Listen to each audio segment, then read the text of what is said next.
will introduce the speakers and topics presently, but first of all, just the usual bit of housekeeping. We are all on the normal Teams platform as opposed to some of the alternative formats like Teams Live. So that means we all have the ability to be seen and to be heard. But what I would suggest for the substantive presentation is that everyone apart from the presenters stays on mute to keep background noise to a minimum. During the presentation, you can absolutely still engage using the chat facility. And there will also be a little bit of opportunity for networking, in that we're planning to do a breakout session during the webinar as well. And during that during that breakout session, please do come off mute and put your video on, and please do participate and use the opportunity for some discussion, observations, or questions that you might want to raise on the topics today. Which takes me on to the agenda today. We have two speakers today and two very topical subjects. First of all, we have Jane Howell from Eversheds, who is looking at the pensions regulator's new super code. So this is the project to consolidate all the existing codes into one code to rule them all. Now, latest information on this is the code might not appear until next year, but as I'm sure Jane will explain, there are things that we should and can be doing right now before the new code is finalised. And then I'm going to hand over to Matthew Leatham from Spence & Partners, who is looking at extreme events and the correlation that that has with the pensions industry. An event very topical in light of the fact that events like COP26 are only a few weeks away in Glasgow. The intention is for the webinar to last about an hour. And so without further ado, I will hand over to our first speaker. Jane, over to you. Thank you very much, John. So as John said, I'm Jane Howell. I'm an associate in the Manchester Pensions team for Eversheds, and I will be taking us through a pension regulator's new single code of practice, or super code. Go on to the next slide, please. So as you'll be aware, pension regulator issues codes of practice. The aims of these are to give practical guidance on how to comply with pensions legislation and examples of the standard of conduct that the regulator expects. Now, the content of these codes isn't legally binding, but they do have evidential weight, and generally they are seen as mandatory. The existing 15 codes are being transformed into a new online code. As John said, we want to rule them all, which should be up-to-date and consistent source of information on all scheme governance and management. The first consultation was launched in March, bringing together 10 of the 15 codes. And whilst the number of pages has been reduced by nearly half, that doesn't mean that there's less in there, and there's still more to come with scheme funding and master trusts to follow. And notifiable events and guidance on material attachment tests aren't in there, but presumably that's because their powers will be under review following the Pension Schemes Act of 21. Consultation closed in May, and the code is still in draft form. However, the regulator has issued an interim response to clarify some points, as they received over 10,000 responses from 103 respondents. There's still no final publication date for the code, but we're expecting it to be laid before Parliament in spring next year, and it's unlikely to be effected before next summer. So as John alluded to, we still recommend that trustees and governing bodies start to look at what is in the code now, because there's going to be a lot to do to ensure compliance with the code.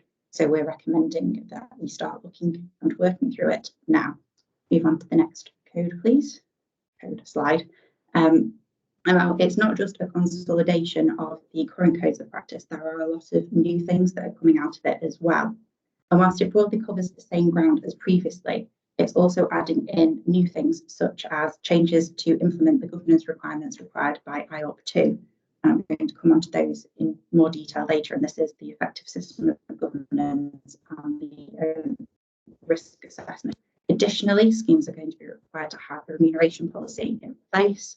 There'll be additional requirements for governance around trustees, including appointment and removal, and the skills and standards that are expected of them, with an emphasis on the chair acting as a leader and demonstrating the skills and standards. There should also be a formal policy in place for the conduct of meetings. In addition, the regulator promised in its consultation on 21st century trusteeship that it would review the requirements in relation to trustee knowledge and understanding, which has been largely unchanged for the last 15 years and now doesn't really reflect the current pensions landscape. So this is being carried across into the new updated code as well. Following on from TKU and trustee governance, there's going to be an increased emphasis on the need to monitor data, including policies being put into place for the use of devices, home and mobile working, which is now increasingly more important with the current blended working environment that we're in, and having cyber incident response plans in place. There should also be written policies, quite surprisingly, for maintaining, upgrading and replacing IT hardware and software. There's also additional climate change expectations, which are outside of those under the Pension Schemes Act 21, with schemes needing to include consideration of environmental factors in governance systems. And in relation to stewardship, trustees will need to take steps to identify how they exercise their rights and responsibilities relating to investments and ensure they are familiar with the investment manager's stewardship policies. Where there's a SIP, there's also a need for a policy on the exercising of the rights attaching to those investments. Next slide, please.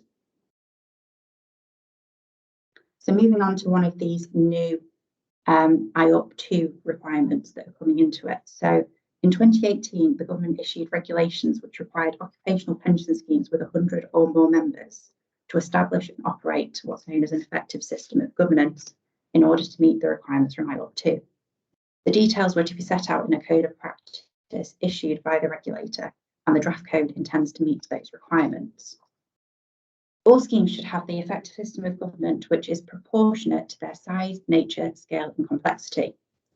The likely deadline for having this in place is around next summer, but this all depends on when the code comes into practice. Set out on the slide some of the purposes behind this, which is around oversight of day-to-day scheme operations and ensuring that the trustees remain responsible to delegated activities and other things that they have in place. The draft code provides a long list of specific items that should be included within the effective governance structure, some of which again are detailed on the slide around management and organisation. The content is largely what you'd expect, but trustees will need to read through the code very carefully to ensure that they capture all of the detail.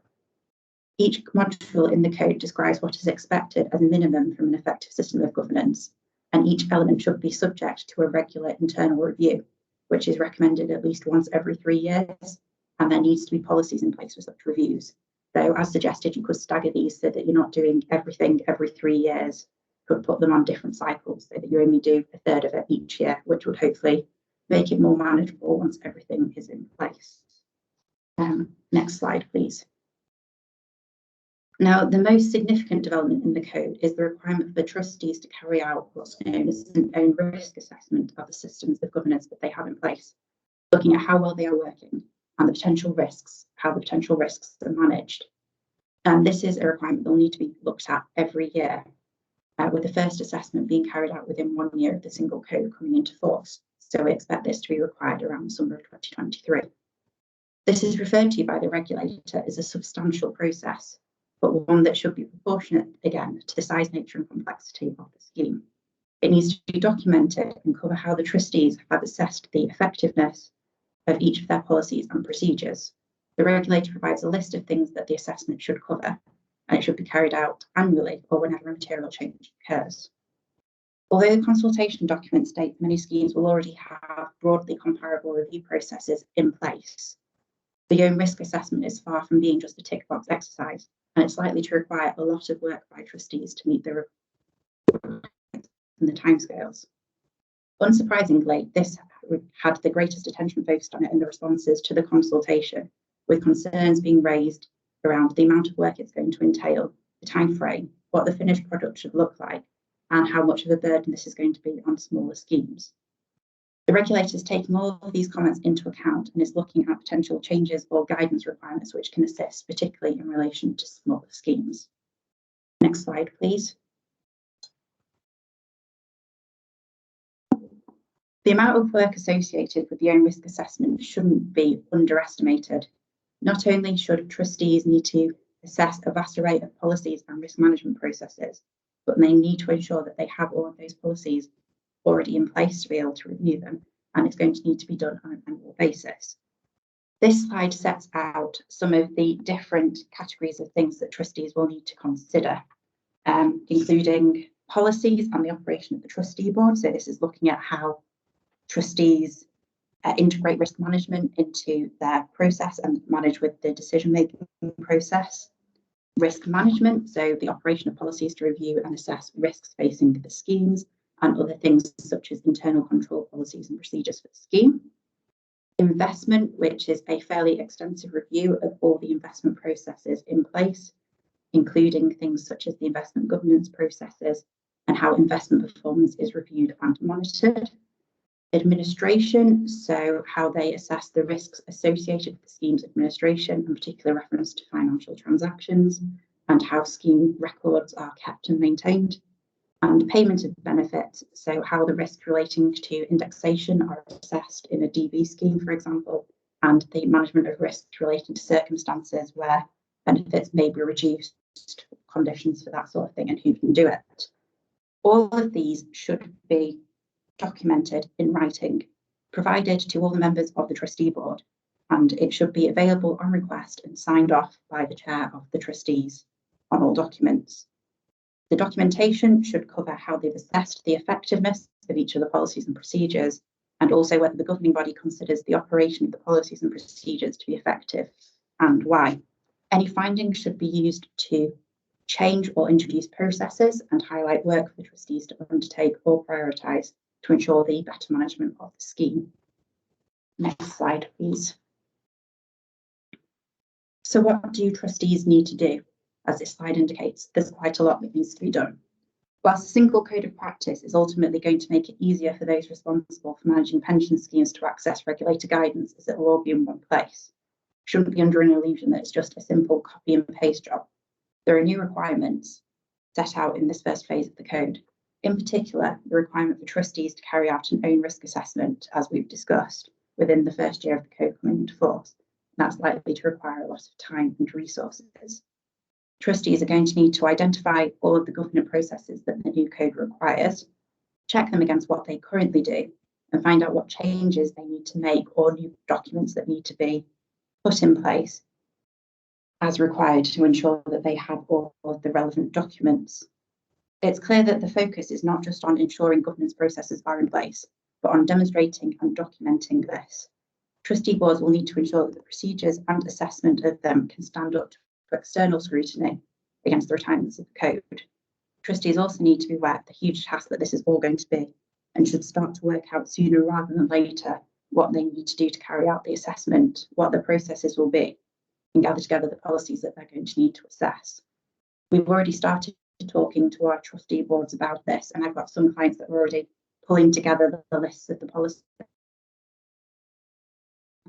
so we can start to look and identify gaps, or in some instances it might be a case of updating policies to add in additional requirements that the code covers.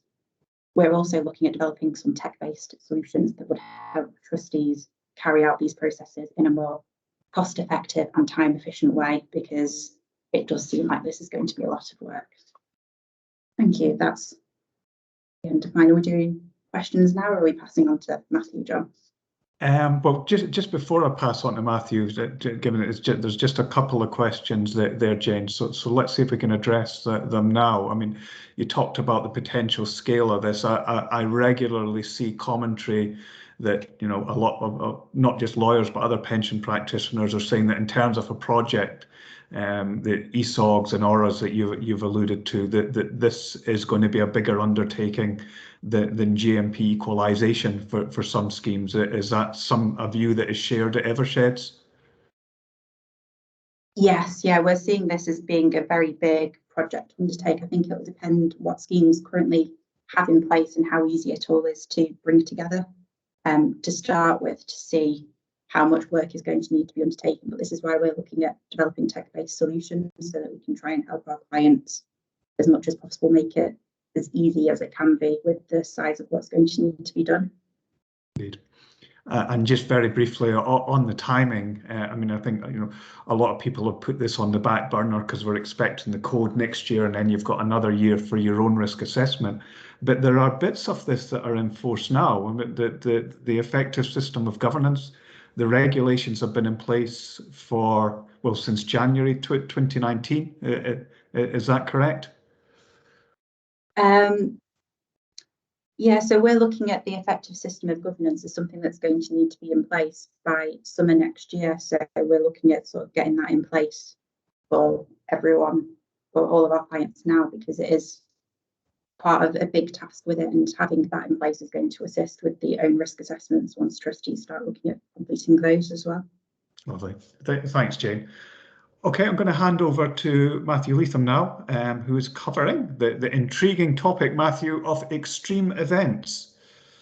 Yes, thanks, John. Yeah, good morning, everyone. As John mentioned, Matthew Leatham, an actuary at Spence & Partners, and this morning I'm going to be covering extreme events.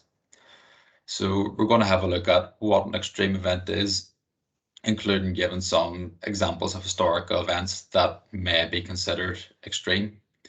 We're then going to look at the risks that may lead to the next extreme events to occur, and what we can do with our pension schemes in order to manage or mitigate against those risks. So Kaz, could you jump on to the next slide, please? So first up, what is an extreme event? So an extreme event to me is an event that happens really quite rarely and can have a significant impact. Due to the rarity of these events, we don't necessarily know what the event will be. We don't know when it'll happen, who it'll affect, how they'll be affected, what the scale could be, and then following on from that, will there be any knock-on consequences? And just a kind of few things to note, just before we kind of really get into the meat of the presentation. I understand extreme can be a very subjective term to people, especially in the context of this. So what could be one person's extreme event may be just a significant event, or possibly even an insignificant event to another person. An example of that, recent years would have been the wildfires in the Amazon. There would have most certainly been an extreme event to people there, quite possibly an extreme event to people worldwide, but other people may have looked on those as just something significant, or maybe even possibly insignificant, depending on your point of view.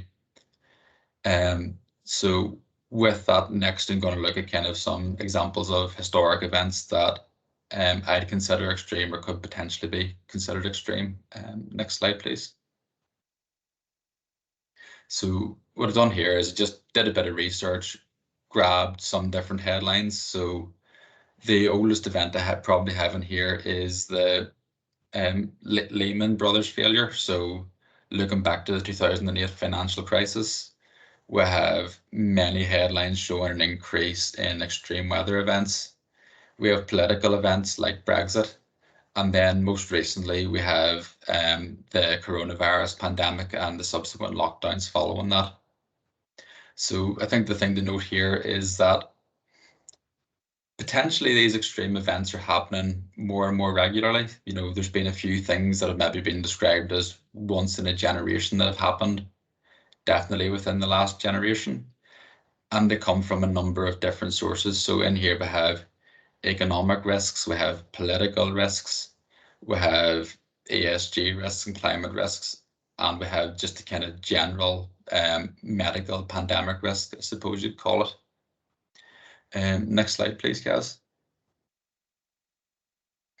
So where might the next extreme event come from? Every year, the World Economic Forum publishes its Global Risks Report. And what I've done here is I've taken two graphics from the Global Risks Report. One on the left that shows threats over different time periods and where our major blind spots could be. And on the right shows the top global risks by likelihood and by impact. I understand this here graphic is a wee bit small at the minute, so hopefully you're all able to see it. If not, I'll just kind of give a quick summary of the three main points that I kind of took from looking at these graphics. So the first thing I spotted is that, so the light blue color is economic risks, and across these two graphics, economic risks only show up once in the bottom right. So it's debt crisis is the 9th highest ranked by impact, which I thought was interesting because generally when we're looking at pension scheme risk, one of the main things we focus on is the economic risk and whether gilt yields will move against this or whether our asset values might fall. The next thing I noticed that is in the short term, the societal risks seem to be dominant. So the top 3 short-term risks we have are all societal risks, which I kind of found interesting because the societal risks seem to be kind of the forgotten bit of ESG risks to me. So it's something we probably need to start thinking about a lot more and possibly in the short term as well.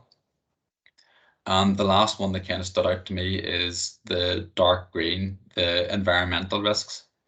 They're quite dominant across the whole board. They show up most often, and they show up across all the different areas we have here. So first up, I'm going to actually have a look at environmental risks. Kaz, if you jump on to the next slide, please.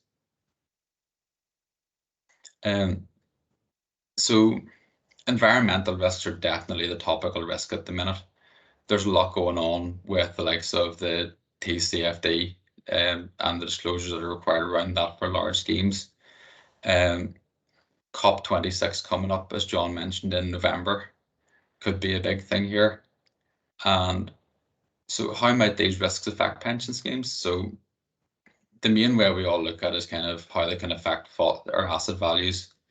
You know, will our asset values fall? And there's 2 kind of sub risks that lead to that. There's physical risks and transition risks.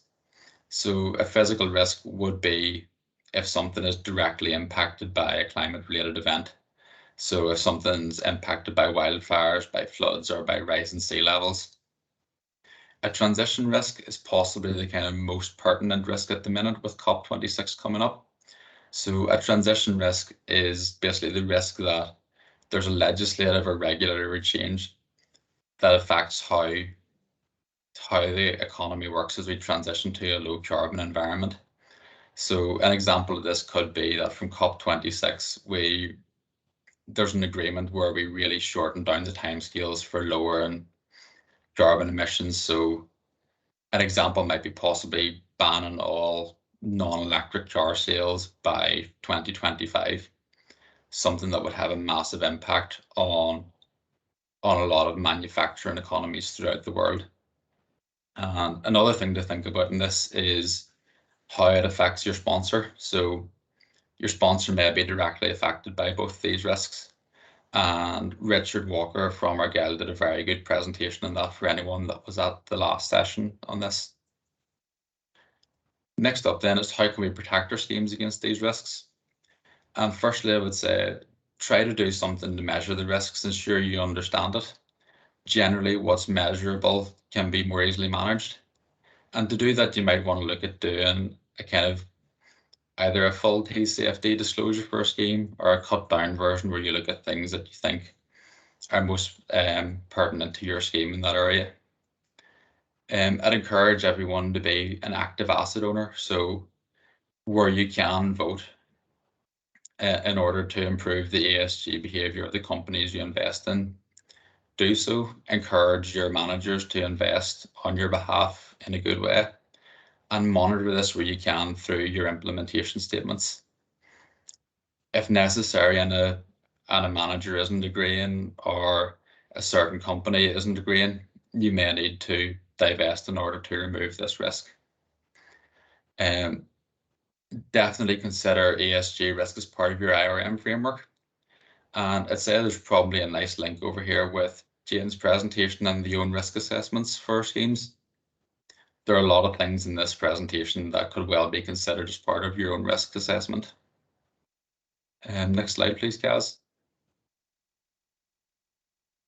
So next up, I had a look at technological risks. So these are risks that, like, there could be a major cyber attack worldwide or an IT infrastructure breakdown that could essentially mean the pension scheme can cease to focus in a short to medium term basis. So imagine here you have your online administration platform, and that ceases to function, so you may have difficulty communicating with members or paying members and that kind of thing. We want to protect against that by just ensuring good IT practices. So make sure your scheme members and your staff use two-factor authentication and a strong password when logging into your system. And make sure your suppliers pass cybersecurity audits, that kind of thing, really. And another interesting point that kind of stood out to me whenever I was looking through the global risks report on this was the extent that digital inequality was seen as a risk. I don't see a way myself digital inequality will lead to an extreme event for a pension scheme, but it's still something that I feel is worthwhile considering. So with pensions at the minute, we are kind of moving towards a more online environment with the kind of rollout of member engagement apps, with the rollout of the pensions dashboard, which will undoubtedly improve the service for a wide range of members. But we just have to make sure that some members aren't left behind. We might take it for granted that everyone has access to the internet or everyone has access to the smartphone. But particularly in a case where you've got an aging membership, that may be unlikely. Next slide, please, Kaz. So next up, just a kind of quick look at economic risks. I don't think I'll focus on this one massively, as it's something that's probably been well covered in your schemes and well covered if you're going through investment strategy reviews, and it's probably the most kind of looked after risk in your investment monitoring reports. So the direct way this can affect pension schemes is through falling asset values or through increasing liabilities. And the best way to protect against this is to just regularly review your investment strategy and ensure the amount of risk you're taking on is appropriate. Avoid concentrations of risk, and that includes concentrating risk with the sponsor. So if you have a sponsor that's quite exposed to a certain area of risk, you might want to diversify away from that in your scheme's investments. And lastly, if you think you're going to be affected by any particularly extreme market event or whatever, it may be worth carrying out some modelling to understand how that could affect the scheme. Potentially stochastic modelling, and in particular looking at the tails on stochastic modelling, or if there's a more particular risk, you may want to look at doing some scenario analysis or stress testing around that risk. Next slide, please. So here we have societal risks. So as I mentioned earlier, these are the kind of main short-term risks that we're seeing from the Global Risks Report. The most direct effect I can see that this will have on pension schemes is through asset values and companies with poor records and societal risks underperforming. So the two kind of major recent examples here are Sports Direct and their share price fall in 2016 after Mike Ashley admitted to paying workers below minimum wage. And then there's also the Boohoo event in 2020 where their stock price also fell massively. The factors to take into account in this are quite similar to the environmental risks.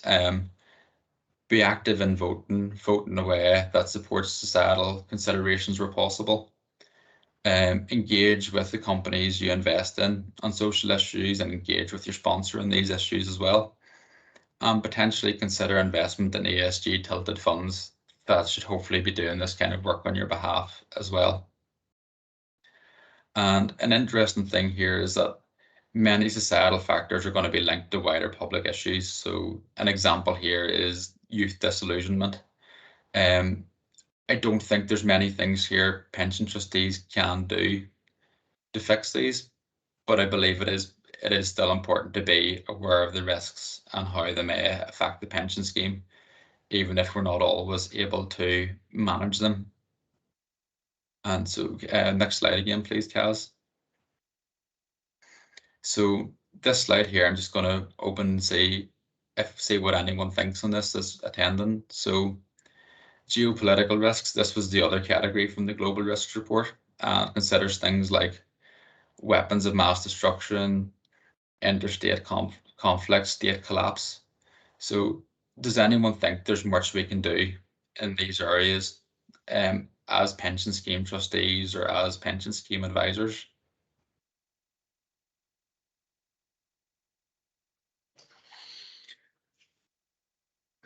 I suspect there's still quite a few people on mute, so please feel free to come off mute if you've got an observation on this. I think, Matthew, what I'm kind of taking from this and what you've already spoken about is just how diverse and how potentially quite subtle a lot of this is. I mean, my view is that I need to go away and think about this, but yes, I think about if you approach this holistically and you were thinking of not just assets, liabilities, but your sponsor covenant and all your major suppliers that you rely on, yes, this could impact your pension scheme. Yeah, John, that's my kind of takeaway on this. So without doubt, it can affect your pension scheme. So taking a very extreme example, if there was a land war in the UK or a nuclear war in the UK, that would definitely affect pension schemes.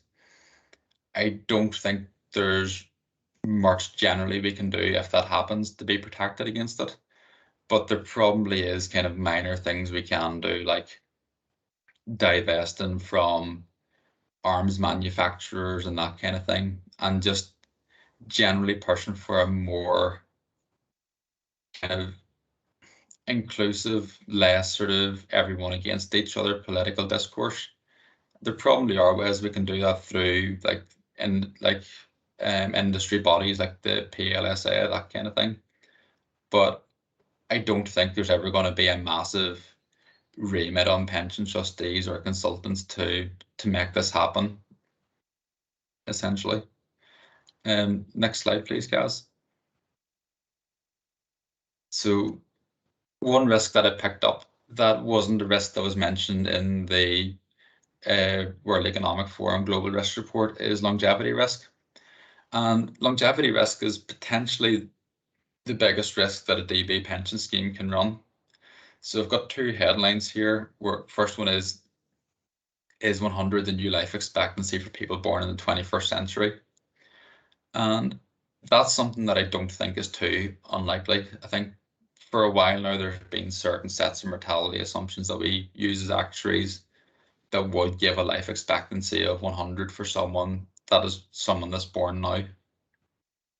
And that compares to probably life expectancies in the high 80s, low 90s around for people aged 65 that we see kind of around sort of standard assumptions that we use at the minute.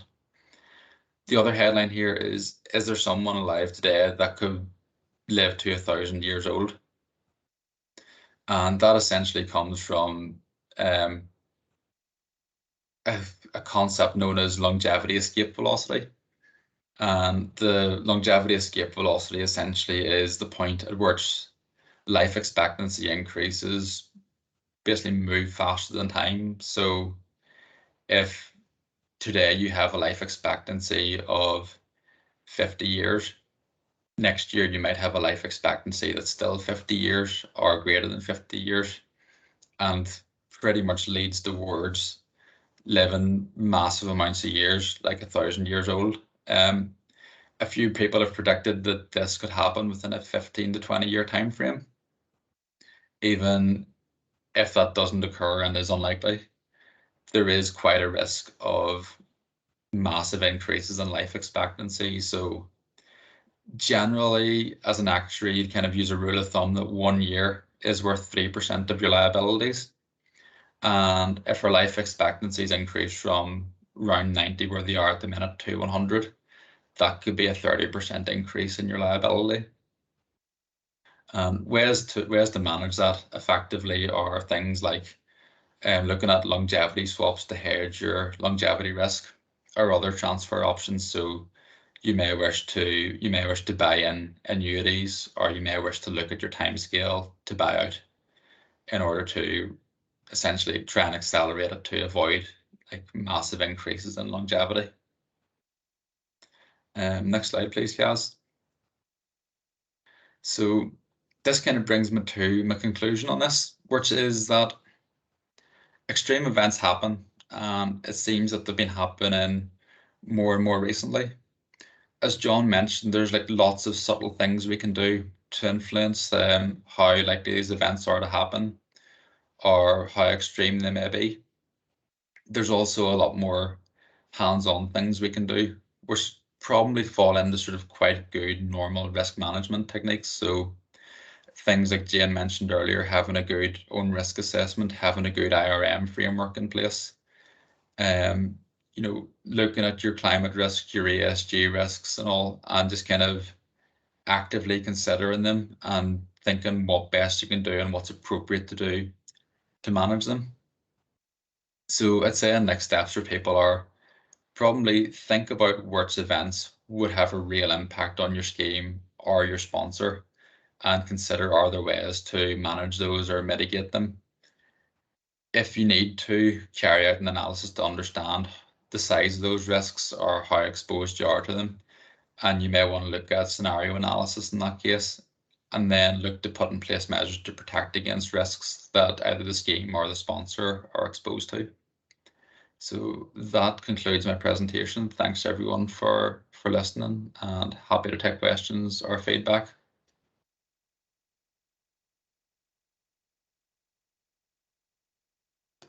It'll help if I come off mute first, Matthew. Nothing in the chat box at the moment, but I'm certainly keen to explore this in a bit more detail in the discussion forum. Caroline, if I could bring you back in momentarily, can you just explain a little bit more about the breakout rooms, please? Yes, so I'll split everyone into 3 breakout rooms for the next 20 minutes. So I'll have everyone back around about kind of 11:30. Do you want me to do that just now, John? Yes, please. I gather it'll just be a bit of lucky dip in terms of where everyone ends up, so we can do introductions after you've put us into the breakout rooms. Thanks, Kaz. No problem. I'm just about to do that now, so it'll just take a couple of seconds for everyone to be broken into the rooms.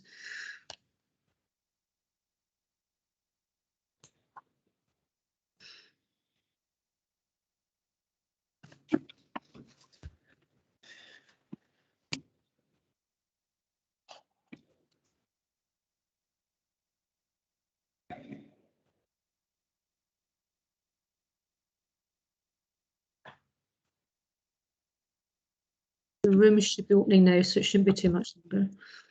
Lovely. Thanks. So yeah, we're getting a countdown on screen.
Hello, Caroline.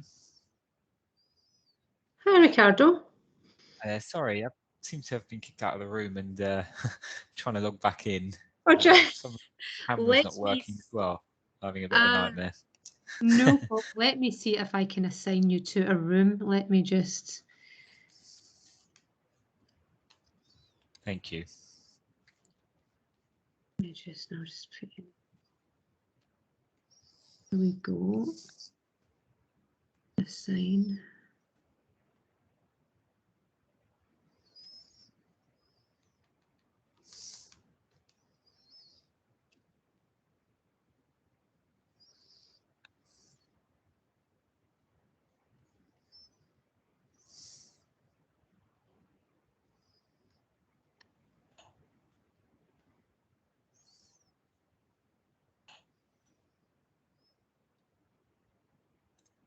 Right, hopefully this works, but I don't know what room it's going to put you into, but hopefully it works. Give me a second.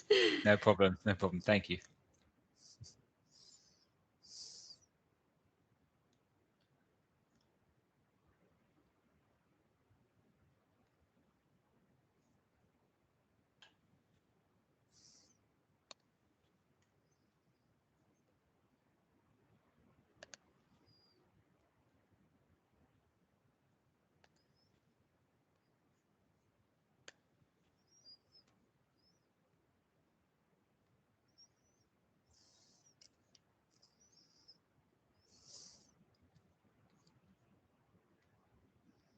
Looks like it's doing something, so let's hopefully.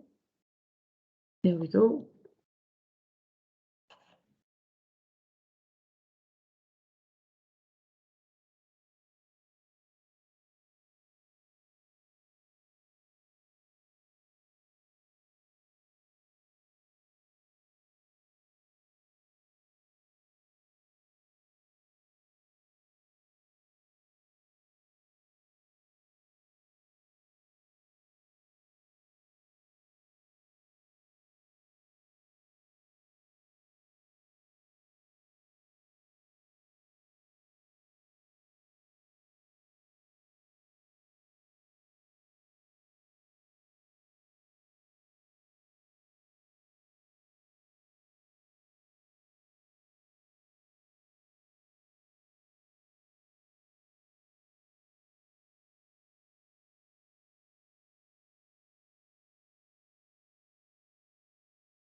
coordinates.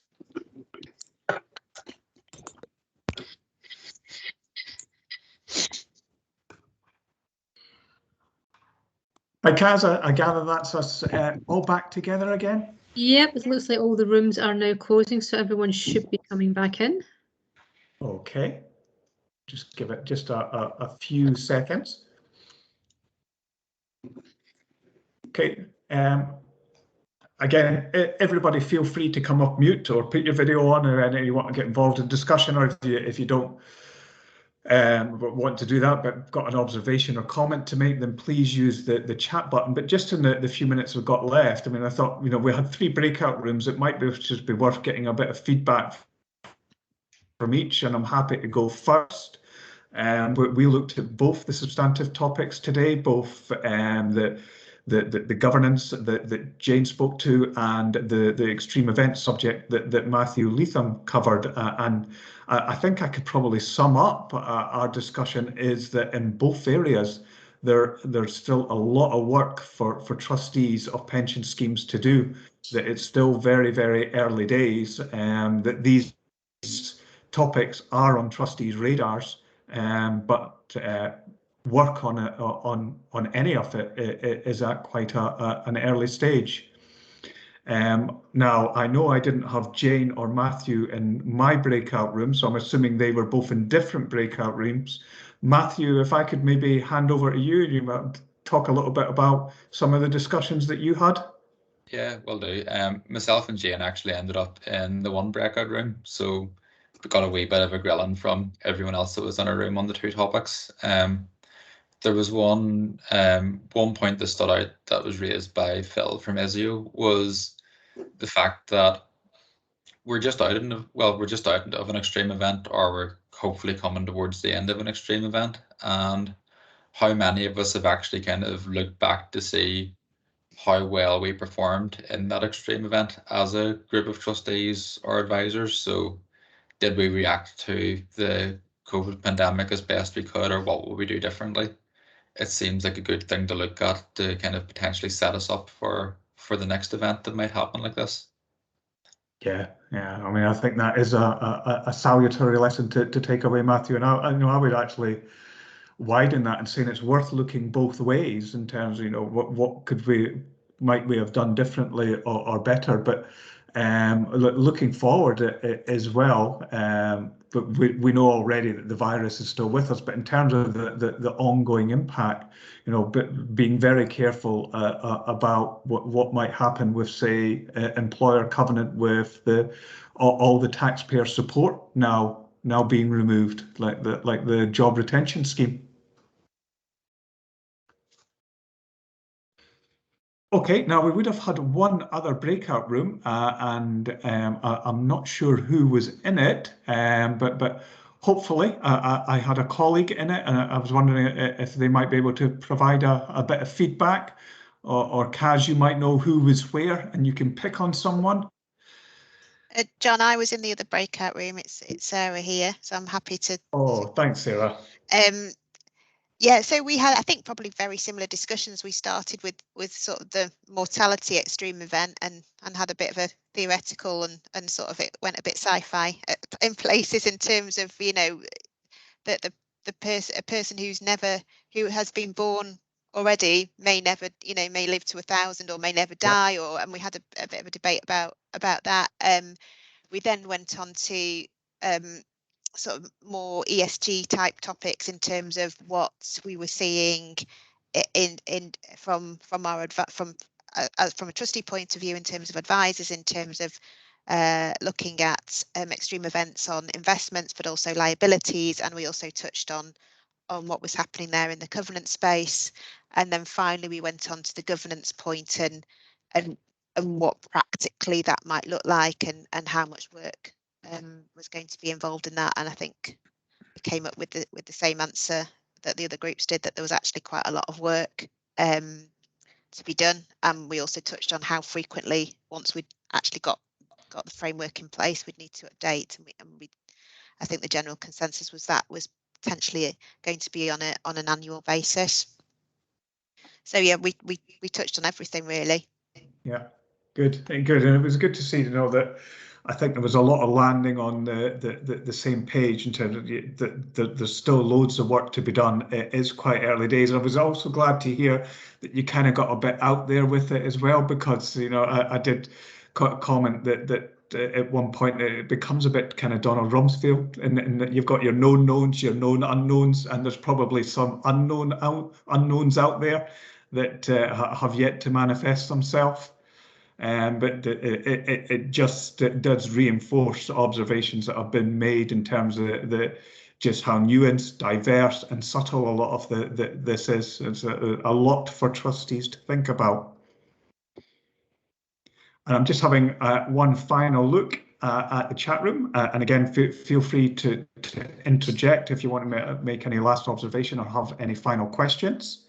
But that not being the case, if I could just thank everyone for attending, say a special thank you to Jane and to Matthew for some really instructive presentations there. A lot for everyone to take away, I hope. And just before we close, if I could check with you, Kaz, the plans for the next future influencers, I'm presuming will be into 2022? Yes, it will be around about the 17th of January. So topics have still to be confirmed, but it'll be after Christmas before the next Future Influencers. And then hopefully for the rest of 2022, we're hoping to some of the future influence to be back in person. So fingers crossed. Yeah, indeed. It'd be nice to see people face to face. I hope as many of you as possible can make the next one in January. And if you have any ideas for topics, then please do feed them in. You know, we really do want you to get as much value from these as possible. And if you would like to speak, then again, you are very, very welcome. And just get in touch with Caroline or indeed myself. And with one final look at the chat box, I'm not seeing anything there, and I'm conscious we have run over time. So just thanks again very much for your attendance. Look forward to seeing you at the next event, and have a good day. Thank you, everyone. Thank you. Thank you. Thanks, everyone. Cheers. Bye. Bye. Bye.